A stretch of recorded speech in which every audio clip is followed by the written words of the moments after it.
The dust hadn't even settled from Olivia Kendrick's catastrophic entrance before she found herself suspended in midair, caught between gravity and a pair of impossibly strong arms that smelled of leather and sage. She had been running, practically flying down the wooden walkway outside the Rico Saloon in this god-forsaken corner of Colorado, her ridiculous borrowed boots 2 sizes too large, and her coordination decidedly lacking after 3 days on a cramped stagecoach. The door had seemed like a safe haven from the chaos of the street, the shouting miners and the runaway wagon that had sent her scrambling for cover. But her foot caught the threshold, her ankle twisted, and she pitched forward with a yelp that was decidedly unladylike. Then there were hands.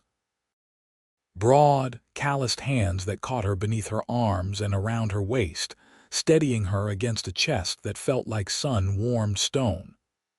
Olivia gasped, her spectacles askew, her carefully pinned hair tumbling from its attempted bun. She blinked up into the face of her rescuer and felt her heart perform an acrobatic maneuver that had nothing to do with her near fall. He was beautiful in a way that seemed entirely unfair. Sharp jaw dusted with dark stubble, eyes the color of honey in afternoon light, and a mouth that quirked into an expression somewhere between amusement and concern. His hat had fallen back slightly, revealing tousled brown hair, and there was a small scar through his left eyebrow that only made him more devastatingly handsome. "Whoa there," he said, his voice a low rumble that vibrated through her bones. "You all right, miss?" Olivia tried to speak, but her tongue seemed to have forgotten its function. She nodded instead, then shook her head, then nodded again, aware that she was gaping at him like a landed fish. Heat flooded her cheeks. Yes, no. I mean, thank you," she finally managed, her voice coming out higher than usual. She tried to straighten, but her ankle protested and she wobbled again. His grip tightened, steadying her. "Easy now," he murmured. "Let me help you to a chair." He guided her with surprising gentleness to a nearby table, his hand remaining at her elbow even after she was seated. Olivia became acutely aware of the stares from the other patrons of the saloon. A handful of rough-looking men nursing drinks at the bar, a card game in the corner that had paused mid-deal, and a woman in a bright green dress leaning against the staircase who looked supremely unimpressed. "Thank you," Olivia said again, adjusting her spectacles with trembling fingers. "I apologize for the spectacle. The door and I seem to have a fundamental disagreement about physics." The cowboy's mouth twitched into a full smile, and Olivia felt her stomach flip. "Can't say I've heard anyone describe a fall quite like that before. You sure you're all right?" "That ankle looks like it might need seeing to." "It's fine. I'm fine. Everything is fine," Olivia said, far too quickly, wincing as she tried to rotate her foot. "I'm simply not accustomed to boots, or doors, or apparently basic locomotion today." He laughed then, a genuine sound that crinkled the corners of his eyes. "Let me at least get you some water and maybe some ice for that ankle." He paused, extending his hand. "Name's Gideon Zimmerman. I work the cattle ranch just outside town." "Olivia Kendrick," she replied, taking his hand. His grip was warm and firm, and she held on perhaps a moment longer than strictly necessary. "I just arrived from Boston.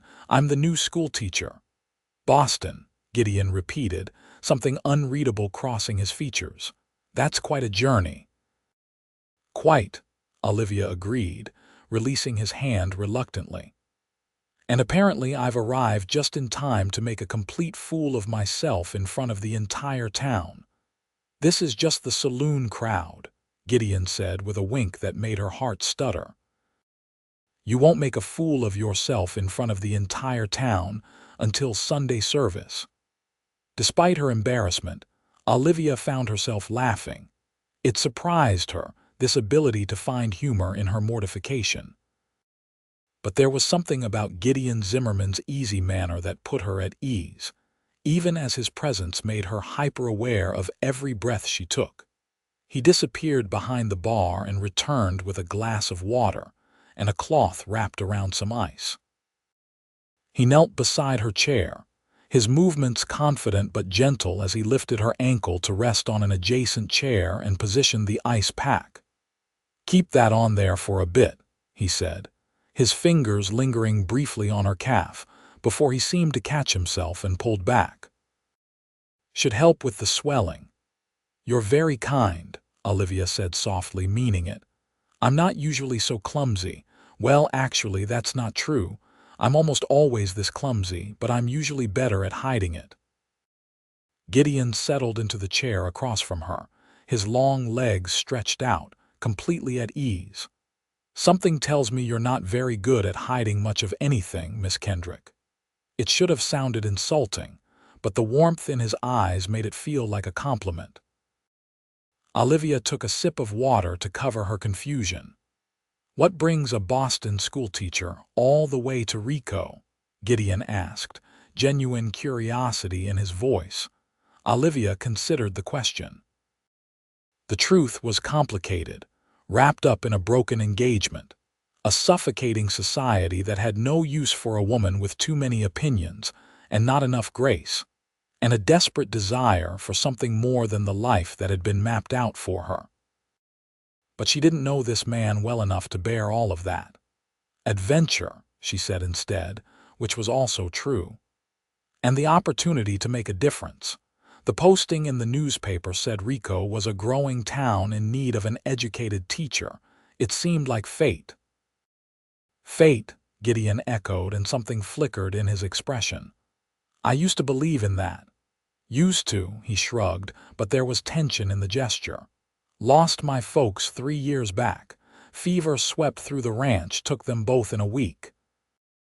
Made me question a lot of things about fate and fairness." Olivia's chest tightened with sympathy. "I'm so sorry, that must have been devastating." "It was," Gideon said simply, "but the ranch kept me going, kept me sane. There's something about working the land, tending the cattle, that makes you feel connected to something bigger than your own grief." "That sounds beautiful," Olivia said quietly. "It can be," Gideon agreed. "It's also backbreaking and frustrating and sometimes downright mean, but it's mine. Built it up with my father, and now I'm trying to honor what he started." He seemed to shake himself from the melancholy that had crept into his voice. "But enough about me. Tell me about Boston. What's a city girl going to think of our little mountain town? Honestly." Olivia glanced around the saloon, taking in the rough wooden walls, the sawdust on the floor, the painting of a reclining woman that was definitely not appropriate for polite company. "I think it's marvelous. Different from anything I've known, certainly, but marvelous nonetheless. Even after your dramatic entrance, especially after," Olivia said, surprising herself with her boldness. "After all, not every arrival comes with a handsome rescue." The words were out before she could stop them, and Olivia felt her face flame. Gideon's eyebrows rose, and then that devastating smile returned. "Handsome am I," he drawled, clearly delighted. "I said the rescue was handsome," Olivia said quickly, knowing she was only digging herself deeper. "The rescue itself, the action, very aesthetically pleasing as rescues go." "Right," Gideon said, his eyes dancing with mirth. "The rescue." Olivia buried her face in her hands. "Please forget I said anything. The altitude must be affecting my brain." "Not a chance," Gideon said cheerfully. "That's the best thing I've heard all week." Before Olivia could respond, the saloon doors swung open and a burly man with a silver star pinned to his vest strode in. His gaze swept the room before landing on Olivia and Gideon. "Gideon," he said by way of greeting. "Heard there was some commotion." "Nothing serious, Sheriff Davies," Gideon replied easily. "Just helped the new schoolteacher with a slight mishap. Sheriff Davies' weathered face creased into what might have been a smile. "Ah, you must be Miss Kendrick. Welcome to Rico. Sorry your introduction to our town wasn't smoother." "Thank you, Sheriff," Olivia said, attempting to project dignity while sitting with her ankle elevated and her hair in disarray. "I assure you I'm not usually such a disaster." "Give it time," the sheriff said dryly. "This town has a way of bringing out the unexpected in folks." He tipped his hat. "If you need anything, my office is just down the street, and the schoolhouse is at the north end of town, next to the church. Reverend Mills and his wife have been keeping it ready for you." "That's very kind," Olivia said. The sheriff nodded and headed to the bar, leaving Olivia and Gideon in relative privacy again. "He seems nice," Olivia ventured. "Davies is a good man," Gideon confirmed. "Fair honest, this town's lucky to have him." He glanced at her ankle. "How's that feeling?" Olivia carefully tested it, rotating her foot. It still ached, but the sharp pain had dulled. "Better, thank you. I think I'll survive." "Glad to hear it," Gideon said. "Where are you staying? I can help you get there. Make sure you don't take another tumble." "The boarding house, I believe. Mrs. Peterson's?" "I know it," Gideon said, rising. He offered his hand again, and Olivia took it, allowing him to help her to her feet. She swayed slightly, and his other hand came to her waist, steadying her. They were suddenly very close, close enough that she could see the golden flecks in his eyes, the way his pupils dilated slightly as he looked at her. "Steady?" he asked, his voice rougher than before. Olivia nodded, not trusting her voice. She was acutely aware of his hand at her waist, the warmth of it seeping through the fabric of her traveling dress. This was inappropriate, she knew. They were in public, they had just met, and yet she couldn't bring herself to step away. Gideon seemed to be having a similar internal struggle. His jaw tensed, and for a moment Olivia thought he might say something profound.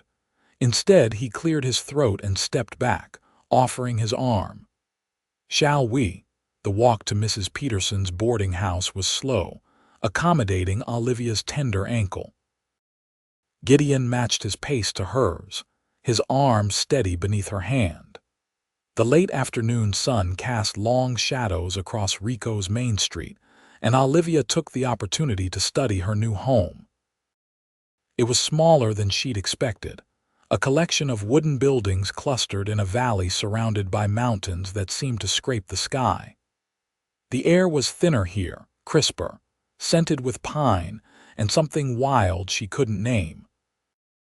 Men in dusty clothes moved between the general store and the assayer's office, evidence of the silver mining that had put Rico on the map.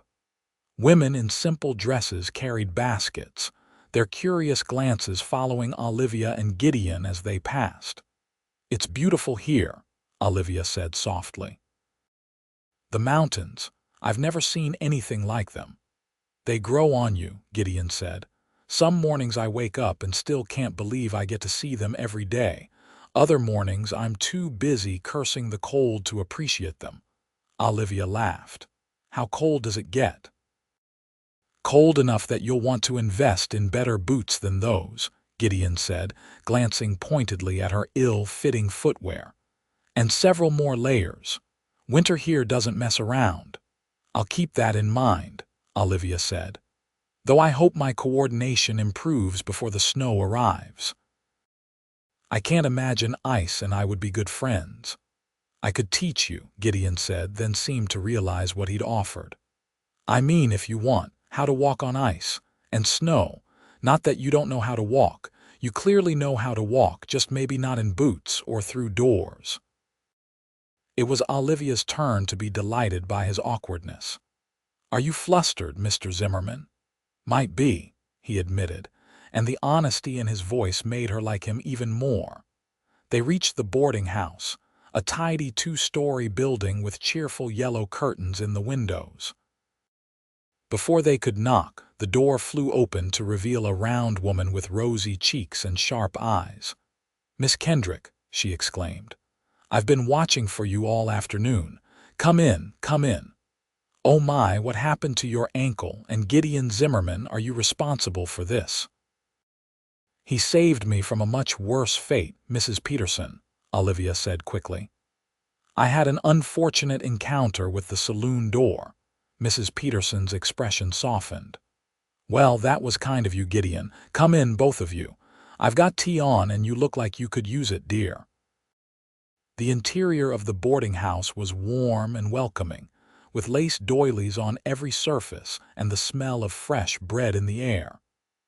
Mrs. Peterson fussed over Olivia, settling her into an overstuffed chair and examining her ankle with practiced efficiency. Nothing broken, she announced. But you'll want to stay off it this evening. Lucky Gideon was there to help. He's one of the good ones, you know. Gideon shifted uncomfortably, his hat in his hands. I should probably head out, let you get settled. Nonsense, Mrs. Peterson said briskly. You'll stay for tea. It's the least we can do after you rescued our new teacher. Olivia caught Gideon's eye and tried to communicate an apology, but he just smiled and settled into a chair near hers. Mrs. Peterson bustled off to the kitchen, leaving them in companionable silence. She means well, Gideon said quietly. But she's also the biggest gossip in Rico. By tomorrow morning, the whole town will have heard about your arrival and your fall and me catching you. Oh dear, Olivia said, mortification creeping back. Will that be a problem for you? For me? Gideon looked genuinely confused. Why would it be a problem for me? I don't know. Won't people talk, make assumptions? People always talk, Gideon said with a shrug. Doesn't mean we have to listen. And if they want to assume that a pretty girl from Boston caught my attention, well, they wouldn't be wrong. Olivia's breath caught. Oh, Gideon echoed, a smile playing at his lips. Mrs. Peterson returned with a tea tray before Olivia could formulate a response, and the next hour passed in pleasant conversation. The landlady regaled them with stories of Rico's founding, the characters who called the town home, and the various dramas that unfolded in a small community. Gideon added his own observations, his dry humor making Olivia laugh more than she had in months. As the sun began to set, painting the sky in shades of orange and pink visible through the lace-curtained windows, Gideon finally took his leave. He stood, setting down his teacup, and Olivia felt an unexpected pang of disappointment. I should get back to the ranch, he said. Early morning tomorrow. But Miss Kendrick, if you need anything at all, the Zimmerman Ranch is about 3 miles west of town. Anyone can point you in the right direction.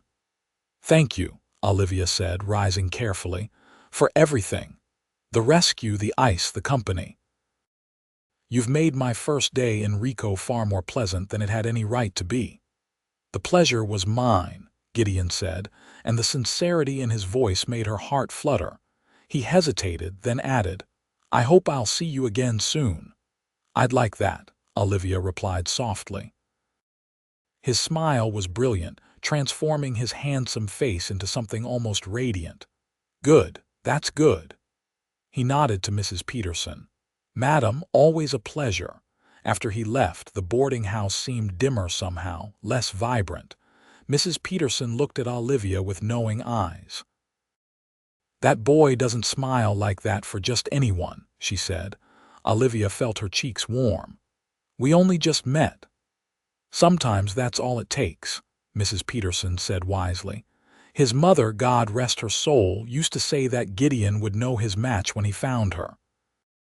Said he had his father's heart, and his father knew within 5 minutes of meeting her that she was the one. That's very romantic, Olivia said carefully, trying not to read too much into the story. Romantic and true, Mrs. Peterson said. Now let me show you to your room. You need rest, and tomorrow you'll want to see the schoolhouse and meet Reverend Mills and his wife. They're good people, been keeping the school running as best they can while we waited for a proper teacher. The room Mrs. Peterson led her to was small but clean, with a brass bed covered in a colorful quilt and a window that overlooked the mountains. Olivia's trunk had already been delivered, sitting at the foot of the bed. As Mrs. Peterson left her to unpack, Olivia moved to the window, watching the last light fade from the sky. She thought about Gideon's smile, the way his hands had felt catching her, the unexpected connection she'd felt in their conversation. It was foolish, she told herself, to read too much into one afternoon. She was here for a fresh start, to build a life on her own terms, not to fall into another romantic entanglement.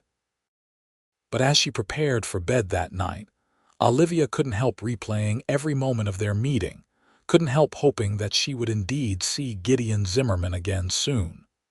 The next morning arrived with a knock on her door and the smell of fresh coffee. Olivia dressed carefully, choosing a practical navy dress and pinning her hair into what she hoped was a more successful arrangement than yesterday's disaster. Her ankle was stiff but manageable, and she made her way downstairs to find Mrs. Peterson setting out a hearty breakfast. "You'll need your strength," the landlady announced. "Teaching children is no small task, especially the wild ones we have here. Some of them have never seen the inside of a schoolhouse." Two other boarders joined them, both minors who spoke little but ate voraciously before heading out to their claims. After they left, Mrs. Peterson walked Olivia to the schoolhouse, keeping up a steady stream of information about the families in Rico and the children Olivia would be teaching. The schoolhouse was a simple one-room building with wooden benches and a slate board at the front. It smelled of chalk and old wood, and despite its humble appearance, Olivia felt a thrill of excitement. This was hers, her classroom, her students, her chance to make a real difference. Reverend Mills arrived shortly after, a kind-faced man with graying hair and gentle eyes. His wife Sarah was equally warm, and they spent the morning helping Olivia organize supplies and prepare lesson plans. By noon, Olivia felt more confident about her new position and more grateful for the welcoming community. "You'll do wonderfully," Sarah Mills assured her. "The children need someone who cares, and I can already tell you have a good heart." As Olivia walked back to the boarding house for lunch, she found herself scanning the street for a familiar tall figure. She chided herself for the impulse, but couldn't quite suppress the disappointment when she didn't spot Gideon among the people going about their daily business. The next few days fell into a pattern. Olivia prepared for the start of school, met more of Rico's residents, and slowly began to feel at home in the mountain town. But each evening, as she sat at her window watching the sunset paint the mountains gold, she thought of Gideon and wondered if he was watching the same sky from his ranch. It was Friday afternoon, 5 days after her arrival, when she saw him again. Olivia was leaving the general store, her arms full of supplies for the classroom, when a familiar voice called out. "Need a hand, Miss Kendrick?" She turned, and there he was, leaning against a hitching post with that easy grace she remembered. He looked tired, dust on his clothes and stubble shadowing his jaw, but his smile was as warm as ever. "Mr. Zimmerman," she said, hoping she didn't sound as pleased as she felt. "I can manage, thank you." "I'm sure you can," he said, pushing off the post and walking toward her. "But that doesn't mean you should have to." He took the heavier packages from her arms before she could protest. "Where are we headed?" "The schoolhouse," Olivia said. "School starts Monday, and I wanted to set everything up this weekend." "Big day," Gideon observed as they began walking. "You nervous?" "Terrified," Olivia admitted. "What if the children hate me? What if I'm a terrible teacher? What if I trip over my own feet again and they lose all respect for me?" "Then you'll get back up and keep going," Gideon said simply. "Same as you did at the saloon. And for what it's worth, I don't think you could be a terrible teacher if you tried. You care too much." "You don't know that," Olivia said. You barely know me." "I know enough," Gideon said, and something in his tone made her look at him. He met her gaze steadily. "I know you left everything familiar to come here and try to make a difference. I know you laugh at yourself instead of getting angry when things go wrong. I know you ask questions and listen to the answers. That's more than enough." Olivia felt warmth spread through her chest. "Thank you. That means more than you know." They reached the schoolhouse, and Gideon helped her carry everything inside. He didn't leave immediately, instead staying to help her arrange books on shelves and organize the few supplies she had. They worked in comfortable silence for a while, broken only by occasional comments or shared laughter when something didn't fit quite right. "Can I ask you something?" Olivia said eventually, pausing in her work. "Anything," Gideon replied. "Why didn't you stop by earlier this week? Mrs. Peterson said you come to town fairly regularly." Gideon set down the box he was holding and turned to face her fully. "Honestly, I wanted to, but I didn't want to overwhelm you. You're new here, trying to get settled, and I figured the last thing you needed was some rancher bothering you every day." "You wouldn't have been bothering me," Olivia said softly. "No." The hope in his voice was unmistakable. "No," she confirmed. "In fact, I've been hoping to see you." Gideon's face lit up. "Well, that's convenient, because I was about to ask if you'd like to have dinner with me tomorrow night. There's a restaurant, small place, but the food is good, unless you'd rather not. No pressure." "I'd love to," Olivia said before she could second-guess herself. "Yeah," Gideon's grin was infectious. "Yeah," she echoed, smiling back. "Good, that's real good." He seemed to collect himself. "I'll pick you up at 6, if that works." 6 is perfect."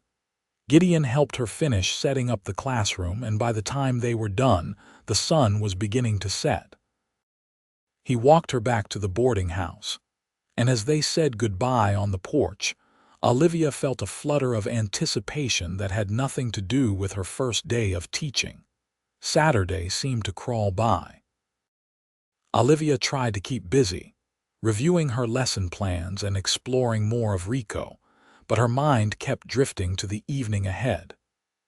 Mrs. Peterson noticed, of course, and spent the afternoon offering unsolicited advice about courting and young men, all while helping Olivia choose a dress for dinner.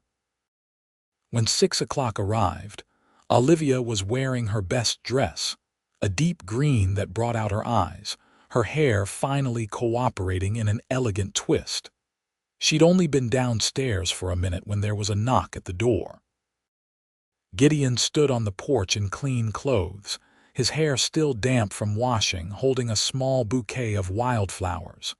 He looked nervous, which Olivia found endearing. "You look beautiful," he said, offering the flowers. "Thank you," Olivia replied, taking them. "You clean up pretty well yourself." He laughed, the tension easing from his shoulders. "Took me 3 tries to get my hair to cooperate, still not sure it's right." "It's perfect," Olivia assured him, and meant it. The restaurant was indeed small, tucked between the general store and a dry goods shop, but the interior was cozy with checkered tablecloths and candles on each table. The owner, a jovial man named Antonio who'd come from Italy to try his luck in the silver mines before deciding he preferred cooking, greeted them warmly and led them to a corner table.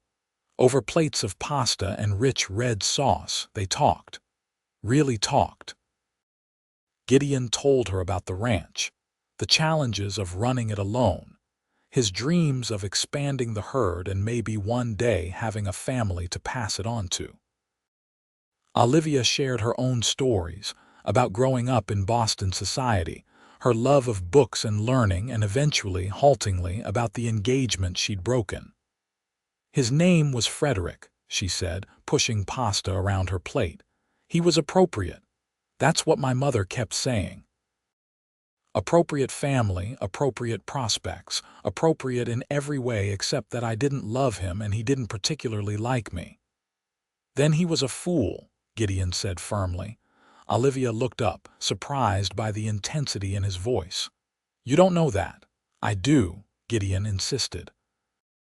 "Any man who had you and didn't recognize what a gift that was is a fool, plain and simple." "It wasn't entirely his fault," Olivia said fairly. "I wasn't what he wanted either. He wanted someone docile and decorative. I wanted to talk about books and politics and have opinions. We were fundamentally incompatible."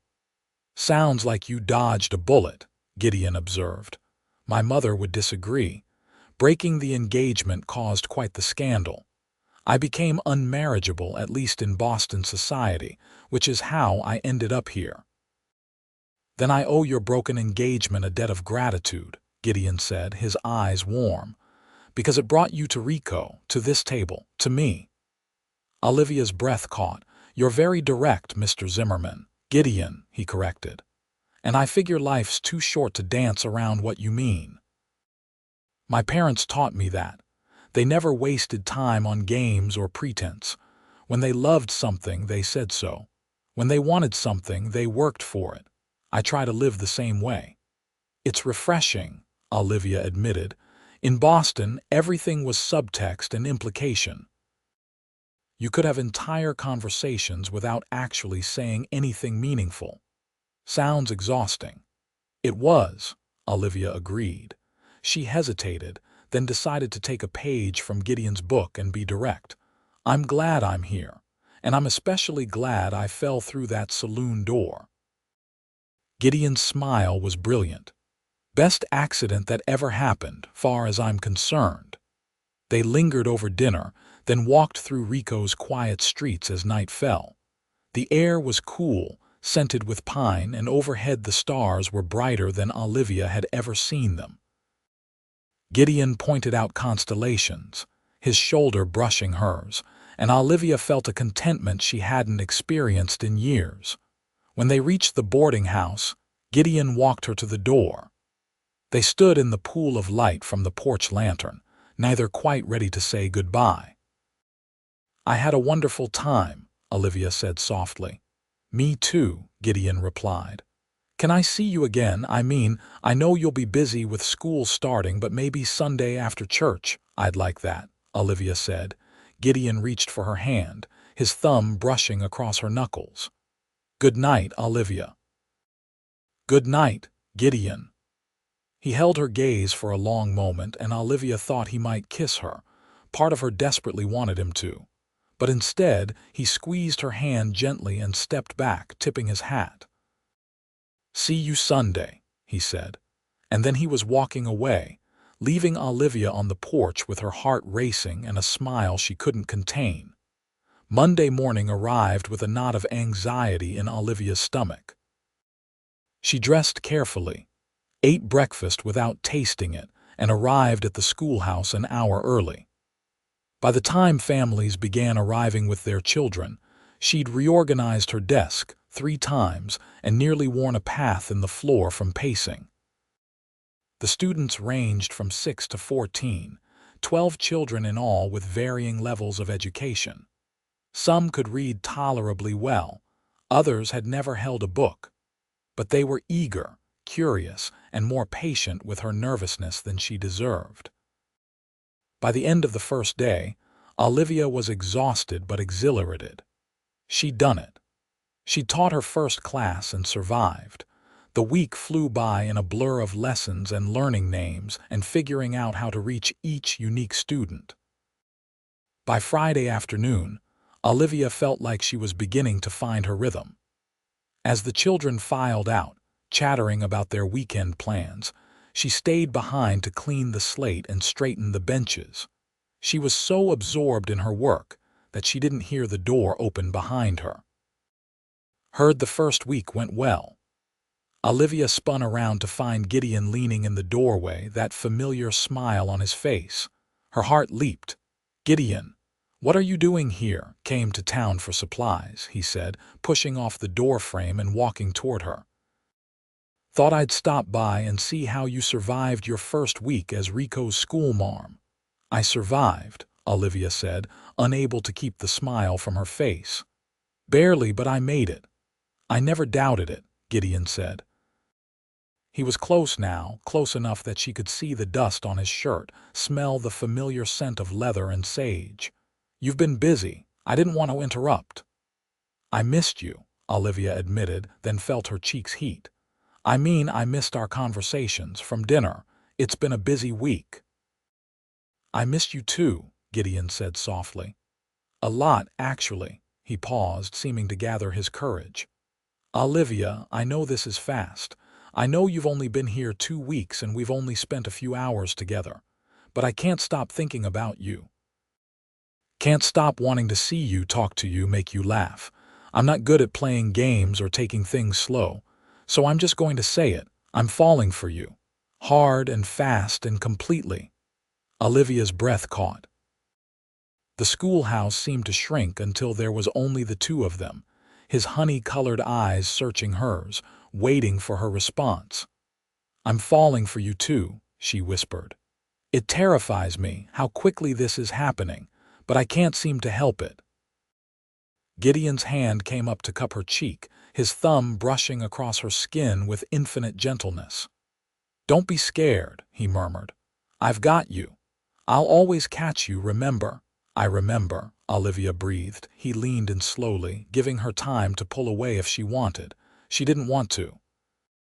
When his lips met hers, soft and warm and perfect, Olivia felt something inside her slot into place. This, she thought. This was what all those novels talked about, what she'd never felt with Frederick or any of the appropriate young men in Boston. This sense of rightness, of coming home. The kiss deepened, Gideon's other hand sliding to her waist, pulling her closer. Olivia's arms came up around his neck, and for a moment the world narrowed to just this, just them, just the perfect fit of his mouth on hers.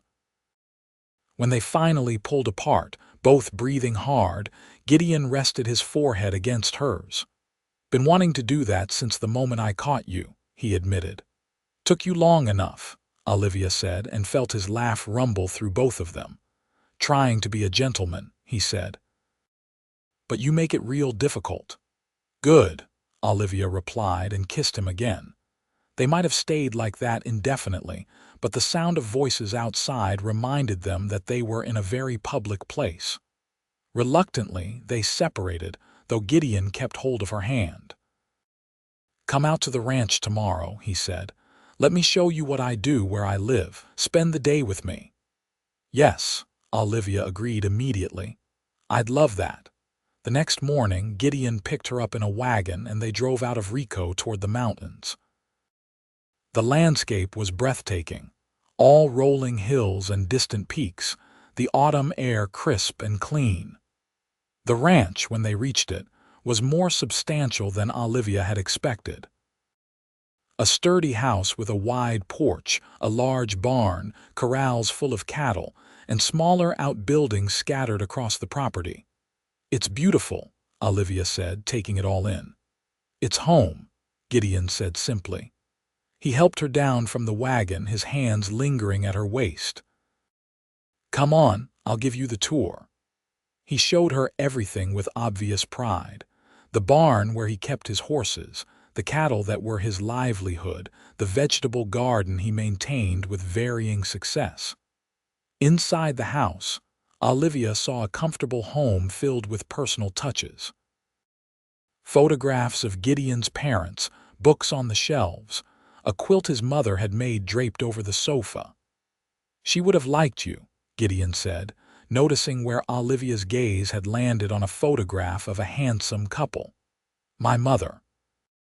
She was always after me to find someone who challenged me, who made me think. Someone with substance, she'd say.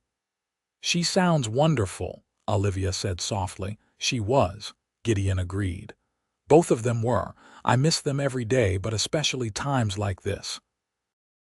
Times when I wish I could introduce them to someone important. I'm important, Olivia asked, her heart fluttering. You're becoming everything, Gideon said seriously. He took her hands in his. I know this is fast, Olivia. I know people will probably think we're crazy. But I meant what I said yesterday. I'm falling in love with you. maybe already have fallen, and I don't want to waste time pretending otherwise." Olivia felt tears prick her eyes. In Boston, people would say this is improper, too fast, too bold, but I don't care what they'd say. "I'm falling in love with you too, Gideon. I think maybe I started the moment you caught me." He kissed her then, deep and thorough, and when they finally broke apart, both were grinning. They spent the day together, Gideon teaching her about the ranch, Olivia asking endless questions and genuinely interested in the answers. He taught her to ride one of his gentler horses, laughing when she nearly fell off but catching her before she could, always catching her. They ate lunch on the porch, simple food that tasted like the best meal Olivia had ever had, and talked about everything and nothing. As the sun began to set, painting the mountains in shades of gold and pink, they sat together on the porch steps, Olivia leaning against Gideon's shoulder. "I could get used to this," she murmured. "Yeah." There was hope and heat in his voice. "Yeah," she confirmed. "Though I suppose I should maintain some propriety. I am the school teacher after all." "Marry me," Gideon said suddenly. Olivia sat up, startled. "What?" "Marry me," he repeated, turning to face her fully. "I know it's fast. I know we've only known each other 2 weeks, but I also know that I love you, Olivia Kendrick. I love your laugh and your curiosity and the way you push your spectacles up when you're thinking. I love that you're brave enough to start over, smart enough to teach children, and kind enough to listen to a rancher talk about cattle for hours. I don't want to waste time courting properly when I already know you're the one I want to build a life with." Olivia's heart was pounding so hard she could hear it in her ears. This was insane. It was too fast, too impulsive, too everything her Boston upbringing had taught her to avoid. But it was also right in a way nothing else had ever been. "Yes," she breathed. "Yes, I'll marry you." Gideon's whoop of joy probably startled the cattle, but Olivia didn't care. He swept her into his arms, spinning her around, and when he set her down, he was kissing her again, pouring all his love and joy and promise into it. "We'll do it right," he promised when they finally came up for air. "I'll talk to Reverend Mills. We'll have a proper wedding. I'll get you a ring. Whatever you want." "I just want you," Olivia said simply. "Everything else is details." They told Mrs. Peterson first, who cried and hugged them both and immediately began planning the wedding. The news spread through Rico like wildfire, and if some people thought the engagement too hasty, most were simply happy for the clearly besotted couple. Reverend Mills agreed to perform the ceremony, and Sarah Mills helped Olivia prepare. The wedding was set for 3 weeks later, giving just enough time to make arrangements. Olivia wore a simple white dress that Sarah helped her sew, with wildflowers in her hair. The ceremony was held in the small church, packed with what seemed like everyone in Rico. As Olivia walked down the aisle toward Gideon, who looked impossibly handsome in a new suit, she felt no doubts, no hesitation, when Reverend Mills asked if she took Gideon to be her husband. Her "I do" rang out clear and strong. "I do," Gideon echoed when it was his turn, his eyes never leaving Olivia's face. Their kiss as husband and wife was met with cheers and applause, and the celebration that followed in the church hall was joyous and warm. Olivia danced with her new husband, accepted congratulations from her students and their families, and felt happier than she'd ever thought possible. That night, Gideon carried her over the threshold of the ranch house, which was now her home. He set her down gently in the bedroom, his hands trembling slightly as they came to her face. "I love you," he said, his voice rough with emotion. "I'm going to spend every day of the rest of my life making sure you never regret saying yes."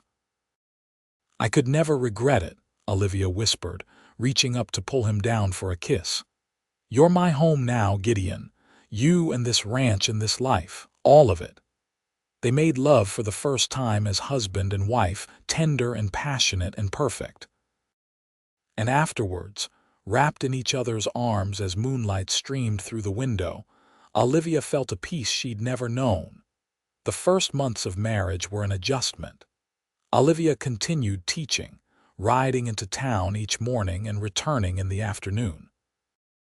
Gideon worked the ranch, and in the evenings they'd come together, sharing meals and stories and slowly building a life.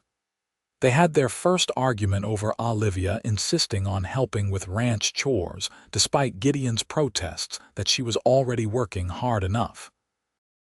They made up thoroughly, learning that even disagreements could lead to deeper understanding. Winter came, and Gideon taught Olivia to navigate the snow and ice, just as he'd offered that first day.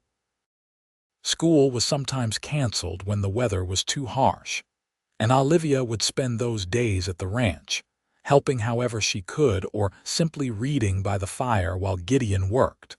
Spring brought new calves and the end of the school term.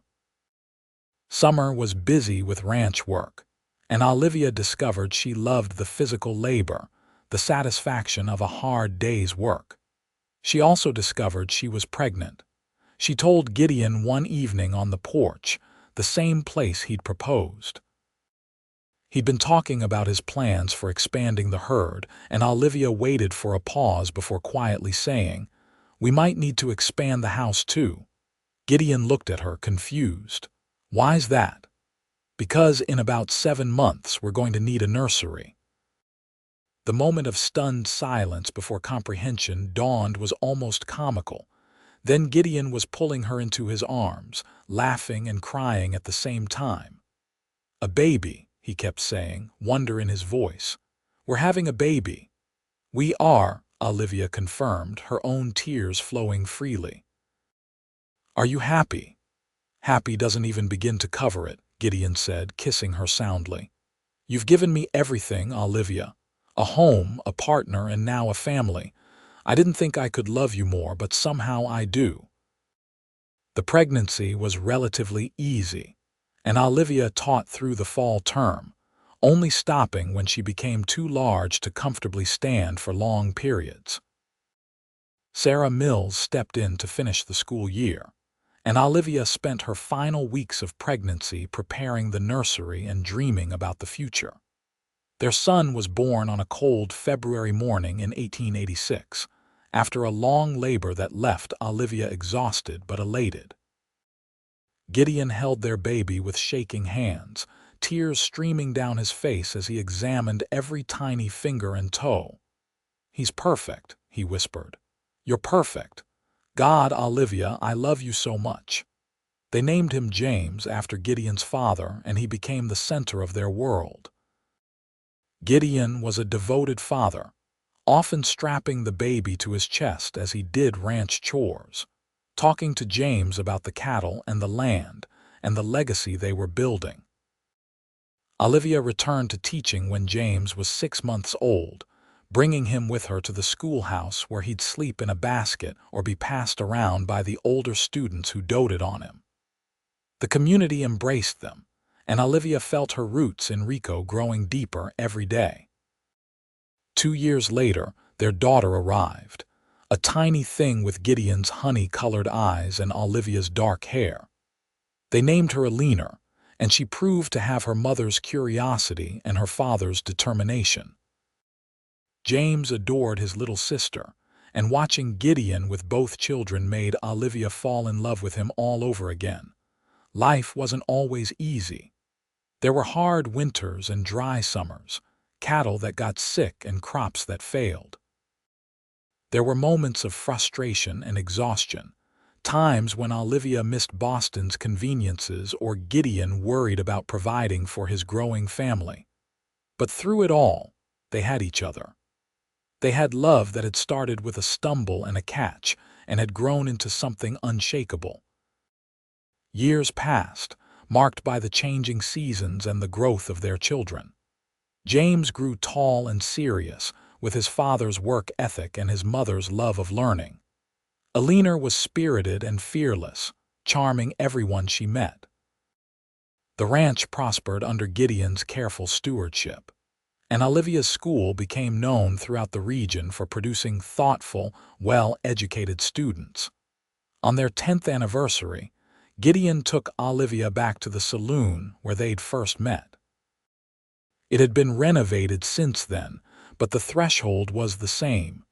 He led her to that exact spot, the place where she'd stumbled and he'd caught her. "Best moment of my life," he said, pulling her close. "The moment you fell into my arms and changed everything." "I thought the best moment was when I said yes to marrying you," Olivia teased. "That's a close second," Gideon allowed, grinning. "But this, right here, this is where it all started. Where an awkward woman from Boston stumbled through a door and a simple rancher caught her heart." "You caught more than my heart," Olivia said softly. "You caught all of me. The broken pieces, the messy parts, the dreams I didn't even know I had. You caught me and you kept me and you made me whole." "We made each other whole," Gideon corrected, kissing her tenderly. "And we're going to spend the rest of our lives that way, together." And they did. Through the years that followed, through 3 more children and the expansion of the ranch and the growth of Rico from a rough mining town into a proper community, Gideon and Olivia built a life of love and purpose. They taught their children about hard work and kindness, about standing up for what's right and caring for those who need help. They fought sometimes, made up always, and never lost the spark that had ignited with that first stumble and catch. When James was old enough, he began working the ranch alongside his father, learning the business with the same dedication Gideon had shown. Eleanor became a teacher herself, taking over her mother's schoolhouse when Olivia finally retired. The younger children found their own paths, but all of them carried the legacy of their parents' love on their 50th anniversary. Surrounded by children and grandchildren, Gideon and Olivia sat on the porch of the ranch house. Gideon's hair was silver now, his hands marked by decades of hard work. Olivia's spectacles were thicker, her face lined with laughter and years of mountain sun. But when they looked at each other, they saw the same thing they'd seen 5 decades earlier. Home, love, everything. "Would you do it again?" Olivia asked, her hand in his. "If you could go back, knowing everything we'd face, would you still catch that awkward woman who stumbled through the saloon door?" Gideon raised her hand to his lips, kissing her knuckles. "Every single time," he said without hesitation. "In every life, in every version of the story, I'd catch you. Because you're the best thing that ever happened to me, Olivia Zimmerman, the very best thing." "I love you," Olivia whispered, tears in her eyes. "Then, now, always." "Always," Gideon echoed, and kissed her as the sun set over the mountains they'd called home for 50 years. Their love story became the stuff of local legend in Rico. The story of the schoolteacher from Boston who fell through a door and into the arms of a rancher, and how that stumble became the foundation of a love that lasted a lifetime. Children grew up hearing about it, and more than one young couple would touch the threshold of what was now a general store, hoping for a love like Gideon and Olivia's. As Olivia grew older, she would sometimes return to that spot, remembering the terror and embarrassment of falling, the surprise of being caught, the way her heart had known before her mind that this man, this moment, would change everything. She'd stand there and smile, grateful for awkwardness and poorly fitting boots and the courage to say yes to a future she couldn't have imagined. Gideon passed first, peacefully in his sleep at the age of 82, with Olivia holding his hand. His last words were, "I love you," and Olivia took comfort in the fact that their love had been the first thing he'd expressed and the last.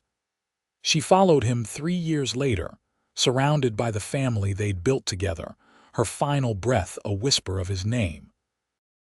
They were buried side by side on a hill overlooking the ranch, under a sky so vast and blue it seemed to stretch into eternity. The headstone was simple, bearing their names and dates in a single line. He caught her and she caught him, and together they caught forever. Their children and grandchildren continued the legacy, running the ranch and teaching in the school and spreading the love they'd learned from two people who'd proven that sometimes the best love stories start with a stumble and a catch. The Zimmerman Ranch prospered for generations, and the schoolhouse always had a photograph of its first real teacher, the woman from Boston who'd brought learning and love to a mountain town. And sometimes, on quiet evenings when the light was just right, people swore they could see two figures on the ranch house porch, sitting close together, watching the sunset over the mountains. The awkward woman and the charmed cowboy, their love story complete but never truly ending, living on in the land they'd worked, the children they'd raised, and the hearts they'd touched.